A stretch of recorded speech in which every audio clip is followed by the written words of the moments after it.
శుభకార్యాలకు పూజార్ల కోసం వెతుకుతున్నారా? పూజారీస్.com లో అతి తక్కువ ధరలకే పూజార్లను ముందే బుక్ చేసుకోండి. వెంటనే కాల్ చేయండి.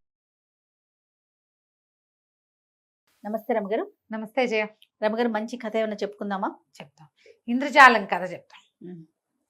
పూర్వమట ఒక పర్వత ప్రాంతంలో ఒక రాజ్యం ఉంది. రాజ్యంలో ఉన్న రాజుగారు చాలా స్ట్రాంగ్, బలిష్టమైన వాడు, లొంగేవాడు కాదు. పర్సనాలిటీ స్ట్రాంగ్, మెంటల్ గా స్ట్రాంగ్. ఓకే. Head strong. ఆయన లొంగేవాడు కాదు.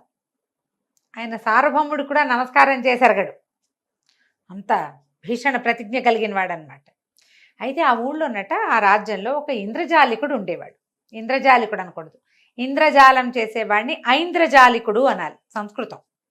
ఇంద్రజాలం అనేది మ్యాజిక్. ఓకే. మ్యాజిక్ చేసేవాడిని మ్యాజిషియన్ అంటారు కదా, అట్లా ఇంద్రజాలం చేసేవాడిని ఐంద్రజాలికుడు అనాలి. ఓకే. ఈ ఐంద్రజాలికుడు ఏం చేసేవాడట, నీతో కనికట్టు చేసేవాడు. సాధారణ జీవితాలు ఉన్న వాళ్ళకి మంచి భోగాల్లో ఉన్నట్టు, హాయిగా రుచికరమైనవి తిన్నట్టు, ప్రయాణం చేసినట్టు, మబ్బుల్లో తేలిపోతున్నట్టు, ఇలాంటి భ్రమలు సృష్టించి వాళ్ళని సంతోషపెట్టేవాడు. వాడు ఒక కామన్ పీపుల్కి ఐంద్రజాలికుడుగా ఉండేవాడు. కానీ వాడు చాలా మంచి పేరు. ఎంత దుఃఖంలో కష్టంలో ఉన్న వాళ్ళనైనా సరే వాళ్ళని ఆ దుఃఖం పోగొట్టి సంతోషపెట్టేవాడు. సో పాఠక జనానికి ఎక్కువ ఆసక్తిగా ఉండేది. ఆ ఊరా ఈ ఊరా వాడి విద్యలు ప్రదర్శింపబడి ప్రజల్లో వాడి పేరు బాగా నాని, అంతే కదా, సాధారణ ప్రజలకు నచ్చితేనే ప్రభుత్వం తర్వాత యాక్సెప్ట్ చేస్తుంది. అవునవును. ముందు ప్రజల్లోకి వెళ్ళిపోవాలి చాప కింద నీరులాగా. ఈ వెళ్ళిపోయిన ఐంద్రజాలికుడి సంగతి మన రాజుగారికి తెలుసు. ఈయన హెడ్ స్ట్రాంగే, కానీ అదేమిటో అటువంటి విద్య ఏమిటో తెలుసుకోవాలని అనుకుంటారు కదా, అదేదో విచిత్రం అని. ఓనాడు వాడిని పిలిపించి అబ్బాయి, నువ్వేదో చాలా గొప్పగా ఇంద్రజాలం చేస్తావుట, అదేమిటో నాకు కూడా చూపించన్నాడు. అనేసరికి అతను అన్నాడు, నేను చిన్నవాళ్ళకి చేసేవాడినండి. రోడ్ల మీద తిరిగే జనం, పనిపాటలు చేసుకునేవాళ్ళు, బతకలేక బతుకీడ్చేవాళ్ళు, వాళ్ళ కోసం ఉన్నాను, కానీ మీలాంటి పెద్దవాళ్ళకి నచ్చేది ఏమి నేను చేయలేనండి అన్నాడు. అటకాదు, నువ్వు ఏం చేస్తే అది నాకు చూపించు అని రాజుగారు చాలా బలవంత పెట్టాడు.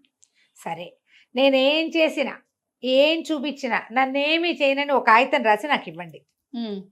ఎందుకో ఎంత భయపడతావు?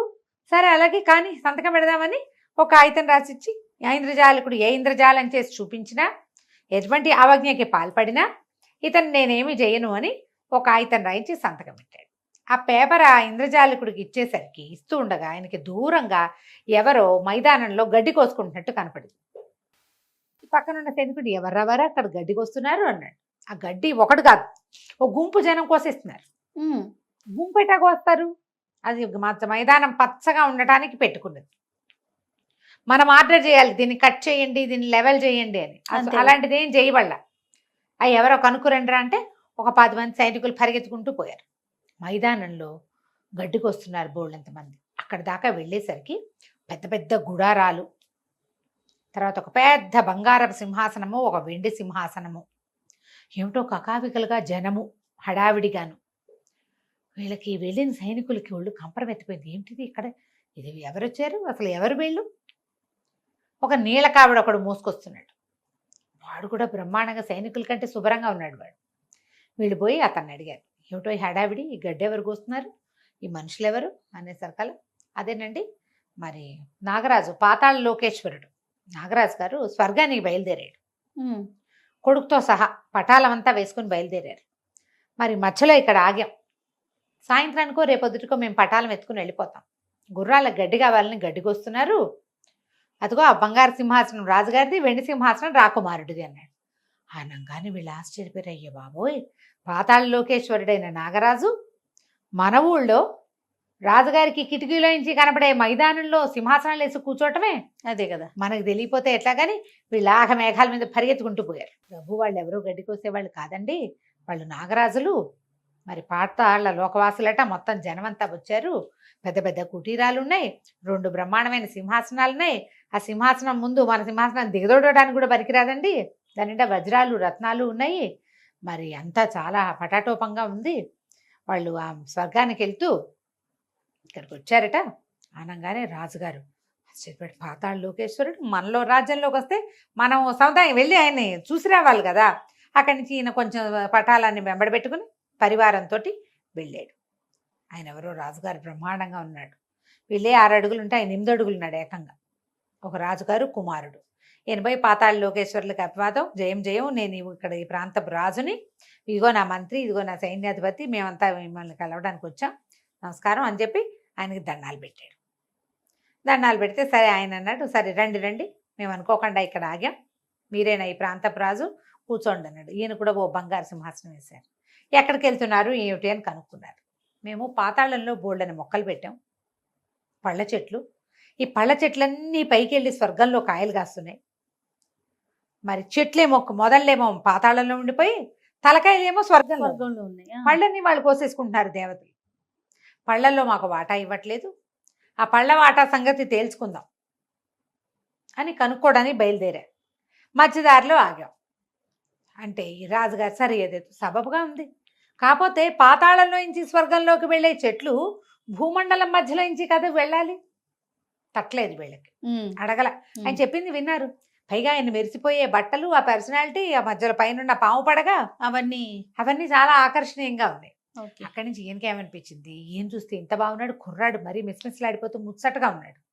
ఈయనకి ఏమనిపించింది, ఈ పాతాళ లోకేశ్వరుడు మన రాజ్యంలో ఆగాడు, ఈ పిల్లాడికి మన పిల్లనిస్తే అని ఆలోచించి ఏమన్నాడు, అయ్యా మీరు ఎంతో గొప్పవాళ్ళు, మీరు స్వర్గానికి వెళ్ళాలంటే మధ్యదారి మా ఊరే కదా, మరి మా అమ్మాయిని మీ అబ్బాయికి చేసుకోండి ఎంచక్క అని అడిగాడు. అడిగేసరికల్లా ఆయన అన్నాడు, అట్లాగే తప్పకుండా చేసుకుంటాం, మీ పిల్లని మా అబ్బాయికి ఇచ్చి చేసుకుంటాం. సరే ఇంతలో ఇప్పుడు కనుక స్వర్గానికి వెళ్ళాను అనుకోండి, నేను అక్కడ చాలా తగాదా ఈ యుద్ధం అవుతుందో ఏం పాడో, మరి ఓ పని చేయండి, మా అబ్బాయిని కూడా ఎందుకు యుద్ధానికి, ఓ పక్కన పెళ్లి కూడా కుదుర్చుకున్నాం, ఇప్పుడు పిల్లాన్ని మీ దగ్గర ఉంచుకోండి, మా అబ్బాయిని, మా పెళ్లి కొడుకుని మీ ఇంట్లోనే ఉంచుకోండి, మేము స్వర్గానికి వెళ్ళొస్తాం, అక్కడ యుద్ధము మాటలో ఏదో అయిన తర్వాత మేము వచ్చి పెళ్లి చేస్తామన్నారు. కుర్రాడిని ఉంచుకున్నారు. కుర్రాడు ఉండిపోయాడు. కొద్ది రోజు వీళ్ళేమో మొత్తం పటాలం అంతా వెళ్ళిపోయింది, అంటే స్వర్గానికి వెళ్ళింది అనమాట. కొద్ది రోజుల తర్వాత ఆకాశంలో నుంచి చేతులు కాళ్ళు మొక్కలు మొండాలు తెగి పడ్డం మొదలుపెట్టినాయి. అంటే యుద్ధం మొదలైందనమాట. చెయ్యి తెగి పడింది ఎవరిదో, ఇట రకరకాలు పడ్డాయి. ఈ పడే దాంట్లో ఒక దాంట్లో శిరస్సు పడింది. సైనికులంతా హాహాకారాలు చేశారు, అయ్యో అయ్యో నాగరాజు చచ్చిపోయాడు, ఈయనే పాతాళ లోకేశ్వరుడు అని. రాజు మంత్రి పరిగెత్తుకుంటూ వెళ్ళి చూసొచ్చారు. చూస్తే ఏముంది, పాతాళ లోకేశ్వరుడు సాక్షాత్తు.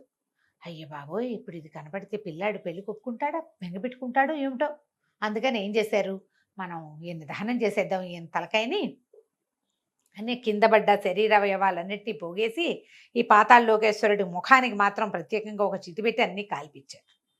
వీళ్ళ దగ్గర ఉన్నాడుగా పాతాళ లోకేశ్వరుడి కుమారుడు, నాగరాజ కుమారుడు, అతనేదో లోపల నుంచి బయటకు వస్తూ అక్కడ పొగొస్తోంది ఏంటి అని ఒక ముసలి దాదెమ్మని అడిగాడు. అమాయకురాలైన ఆ దాది, అయ్యో మీ నాన్నగారి చితి కాదుటండి అది అని చెప్పింది. చెప్పేసరికల్లా రాకుమారుడు ఒక్క పరుగును వెళ్ళిపోయి ఆ చీతిలో దూకేశాడు, హాహాకారాలు చేస్తూ మా నాన్నో అనుకుంటూ. లబో దిబోమన్నారు పెళ్లి కొడుకు. ఇప్పుడు ఏం చెయ్యాలి, సరిగ్గా 5 రోజులు గడిచింది. పాతాళ లోకేశ్వరుడు వచ్చేసి అడిగాడు, మా అబ్బాయి ఏడే అనగానే వీళ్ళు తెల్లపోయారు. ఈయన వచ్చాడేమిటి, ఈ పిల్లాడు కాస్త దూకేశాడు, ఇప్పుడు ఏం సమాధానం చెప్పాలి, ఆడిపోయారు సైన్యం అంతా. అక్కడి నుంచి పాతాళ లోకేశ్వరుడు తన సామాన్లు సరంజామాతో సహా వచ్చేసాడు, బంగారు సింహాసనం మీద కూర్చున్నాడు. రాజుగారిని సమాధానం ఏది, మా అబ్బాయి ఏడంటే, క్షమించండి ఇలా ఒక తల పడింది, ఆ తల మీదేననుకుని మేము దహనం చేసాం, పిల్లవాడికి చెప్పకుండా దాచిపెట్టాం, ఒక ముసలి దాదెమ్మ వల్ల ఆయనకి ఆ సంగతి తెలిసిపోయింది, అతను మా నాన్నని లేకుండా నేను ఉండలేనని పరిగెత్తుకుంటూ వచ్చి చితులు దూకేశాడండి, మేము మా కళ్ళ ముందే మీ అబ్బాయి అగ్నికి ఆహుతి అయిపోయాడంటే పాతాళ లోకేశ్వరుడు ఇంత ఎత్తునిచ్చాడు, దుర్మార్గుడా, నా కొడుకు నీ దగ్గర కాపుంచితే కాపాడలేవా నువ్వు, పైగా నిక్షేపరాయిలాగా నేను బతికుంటే నా తలకాయకి నువ్వు దహనం ఎట్టా చేస్తావు, ఒకవేళ దహనమే చేస్తే అది నా కొడుకు చేయాలి, నువ్వు చేయకూడదు, ఇప్పుడు నా పిల్లాడికి సమాధానం చెప్పు అంటే ఈయన ఏం చేశాడు, రాజుగారు అమాంతం పడిపోయాడు కాళ్ళ మీద. పాతాళ లోకేశ్వరుడు కాళ్ళు పట్టేసుకున్నాడు, నన్ను క్షమించండి నాగరాజా, మమ్మల్ని శపించకండి, మా రాజ్యాన్ని కాపాడండి, ఇలా పొరపాటు జరిగింది మా వల్ల, మీ అబ్బాయి దుఃఖం తట్టుకోలేక ఇంత పని చేశాడు, మమ్మల్ని క్షమించండి క్షమించండి అని కాళ్ళు పుచ్చుకున్నాడు. సాష్టాంగ పడిపోయాడు. సరిపోగానే ఎందుకెందుకు కాళ్ళు వదిలిపెట్టండి పర్వాలేదు అని సౌండ్ వినపడింది. ఆశ్చర్యపడి పాతాళ లోకేశ్వరుడు గొంతు బదులు ఐంద్రజాలికుడు గొంతు వినపడుతోందని తలకాయ ఎత్తి చూస్తే ఏముంది, ఒక బండ మీద కూర్చుని ఉన్నాడు ఐంద్రజాలికుడు, ఆయన కాళ్ళు పుచ్చుకుని తన నేల మీద పడుకుని ఉన్నాడు రాజుగారు. ఓహో. నిర్ఘాంతపోయాడు. హౌరా ఇదంతా ఇంద్రజాలమేనా అన్నాడు. అవును ప్రభు, ఇదంతా కనికట్టేనన్నాడు అతను. ఈ కథ అంతా కనికట్టే. కనికట్టే. ఆయన నిర్ఘాంతపోయాడు. ఏది నా కత్తి అన్నాడు. అన్నాక తట్టింది. ఉత్తరం కాగితం రాయించుకున్నాడు. ఏమిటి, నేనేం చేసినా నన్నేం అనకూడదు అని. అవునవును.